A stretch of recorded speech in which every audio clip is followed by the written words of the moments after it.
శిష్యులే తన బలమని, మనమంతా ఒకే కుటుంబమని స్వర రాగసుధ సంగీత విద్యాలయం వ్యవస్థాపక అధ్యక్షులు విష్ణుభట్ల శ్రీరామచంద్రమూర్తి పేర్కొన్నారు. కాకినాడ జిల్లా కాకినాడ స్థానిక సూర్యకళా మందిరంలో 25వ వార్షికోత్సవ వేడుక సంబరాలు అంబరాన్ని తాకాయి. ముందుగా జ్యోతి ప్రజ్వలన అనంతరం ఈ కార్యక్రమాన్ని సంగీత సేవానిరత విష్ణుభట్ల శ్రీరామచంద్రమూర్తి ఆధ్వర్యంలో 25వ వార్షికోత్సవ వేడుకలు ఘనంగా నిర్వహించారు. విద్యార్థులు అందరూ కలిసి గురువుగారికి స్వర్ణ కంకణం, గండపండేరం బహుకరించారు. తదనంతరం దుస్సాలువతో సత్కరించారు. శిక్షణ పొందుతున్న విద్యార్థులందరూ తమ తమ గాత్ర నైపుణ్యంతో అందరి మెప్పు పొందారు.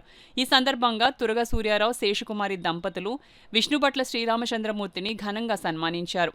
హైదరాబాద్, బెంగళూరు, దుబాయ్, విజయవాడ నుంచి విద్యార్థులు ఆసక్తిగా వార్షికోత్సవ వేడుకలకు హాజరై ప్రత్యేక స్థాయిలో గాత్రం గానం చేశారు. గురుగారి చేతుల మీదుగా మెమెంటో మరియు సర్టిఫికెట్లు గాత్రం పాడిన వాళ్ళకి అందరికీ అందజేశారు.